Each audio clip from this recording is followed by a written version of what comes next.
Hello friends, welcome back to our channel. దేశంలో విదేశీ ప్రత్యక్ష పెట్టుబడులు పెరుగుతున్నట్లు గణాంకాలు చెబుతున్నాయి. పరిశ్రమలు, అంతర్గత వాణిజ్య ప్రోత్సాహక శాఖ లెక్కల ప్రకారం ఈ ఆర్థిక సంవత్సరం 2024-25 తొలి అర్ధభాగంలో విదేశీ ప్రత్యక్ష పెట్టుబడులు భారీగా ఎగిశాయి. ఏప్రిల్-సెప్టెంబర్లో $29.79 బిలియన్ అంటే 2.4 లక్షల కోట్లను తాకాయి. ప్రధానంగా సర్వీసులు, కంప్యూటర్, టెలికాం, ఫార్మా రంగాలకు పెట్టుబడులు పెరిగినట్లు ప్రభుత్వ గణాంకాలు పేర్కొన్నాయి. గతేడాది 2023-24 ఇదే కాలంలో $20.5 బిలియన్ ఎస్ఓడిఐలు మాత్రమే లభించాయి. ఈ ఏడాది రెండో త్రైమాసికం జూలై-సెప్టెంబర్లో ఎఫ్డిఐలు 43% వృద్ధితో $13.6 బిలియన్ చేరుకున్నాయి. గతేడాది Q2లో కేవలం $9.52 బిలియన్ విదేశీ పెట్టుబడులు తరలివచ్చాయి. ఇక ఈ ఏడాది తొలి క్వార్టర్లో మరింత అధికంగా 48% అధికంగా $16.17 బిలియన్ ఎఫ్ఏఐలు నమోదయ్యాయి. ఈ ఏడాది తొలి అర్ధభాగంలో ఈక్విటీ పెట్టుబడులు సహా మొత్తం ఎఫ్ఎఫ్ఐలు 28% పెరిగి $42.1 బిలియన్ తాకాయి.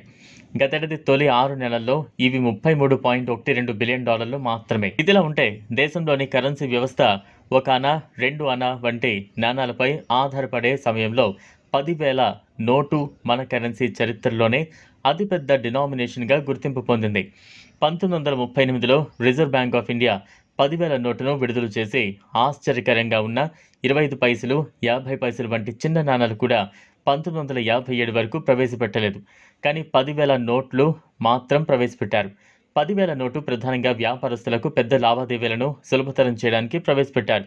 అవును, మీరు వింటున్నది నిజమే. అప్పట్లో కేవలం వ్యాపార రంగానికి అనుబంధంగా ఉన్న వారే ఈ నోటును చూశారు. సాధారణ ప్రజలు ఇది అందుబాటులో ఉండేది కాదు. 10,000 రూపాయల నోటు ప్రవేశపెట్టిన 8 సంవత్సరాల తర్వాత అంటే 1946 జనవరిలో బ్రిటిష్ ప్రభుత్వం 10,000 నోటును ఉపసంహరించుకోవాలని నిర్ణయించింది. రెండవ ప్రపంచ యుద్ధ సమయంలో హోర్డింగ్, బ్లాక్ మార్కెట్ కార్యకలాపాల పెరుగుదలపై ఆందోళన మధ్య ఈ రద్దు నిర్ణయం తీసుకున్నారు. ఇలాంటి అధిక విలువ కలిగిన కరెన్సీని నిలిపివేయడం ఈ సమస్యలను అరికట్టడంలో సహాయపడుతుందని ప్రభుత్వం విశ్వసించి 10,000 నోట్లను రద్దు చేసింది. మొదట ఉపసంహరించుకున్నప్పటికీ 10,000 నోటు 1954లో 5,000 నోటు వంటి ఇతర పెద్ద నోట్లతో పాటు తిరిగి ప్రవేశపెట్టారు. 1978 నాటికి మళ్ళీ 5, 10,000 నోట్లు రెండూ నిలిపివేశారు. 1970ల మధ్య నాటికి చలామణిలో ఉన్న 10,000 నోట్ల మొత్తం విలువ 7,144 కోట్లకు చేరుకుంది. ఆర్బీఐ మాజీ గవర్నర్ రఘురామ్ రాజన్ ప్రతిపాదనతో సహా భవిష్యత్తులో 5,000, 10,000 నోట్లను మళ్లీ ప్రవేశపెట్టడంపై చర్చలు జరిగినప్పటికీ చివరికి ఈ సూచనలు తిరస్కరణకు గురయ్యాయి. చివరికి 10,000 నోట్లు ఒకప్పుడు భారతదేశంలో అతిపెద్ద డినామినేషన్గా చరిత్రలో నిలిచిపోయింది. మరోవైపు యూనిఫైడ్ పేమెంట్స్ ఇంటర్ఫేస్ యూపీఐ లైట్కు సంబంధించి రిజర్వ్ బ్యాంక్ ఆఫ్ ఇండియా కీలక ప్రకటన చేసింది. గూగుల్ పే, ఫోన్పే, పేటీఎం వంటి యూపీఐ యాప్స్ వినియోగిస్తున్న వారికి శుభవార్త అందించింది. ఆయా యాప్స్ ద్వారా యూపీఐ లైట్ వాలెట్ వినియోగిస్తున్న వారికి ఇది చాలా ఉపయోగపడనుంది. యూపీఐ లైట్ వాలెట్ పరిమితిని 5,000కు పెంచుతున్నట్లు ప్రకటించింది. ప్రస్తుతం యూపీఐ లైట్ వాలెట్ లిమిట్ 2,000గా ఉంది. దానిని ఇప్పుడు ఒక్కసారిగా 5,000కు పెంచడం గమనార్హం.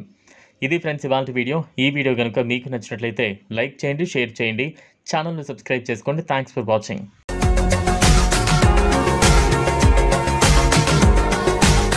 మరిన్ని అప్డేట్స్ కోసం మా ఛానల్ని సబ్స్క్రైబ్ చేయండి.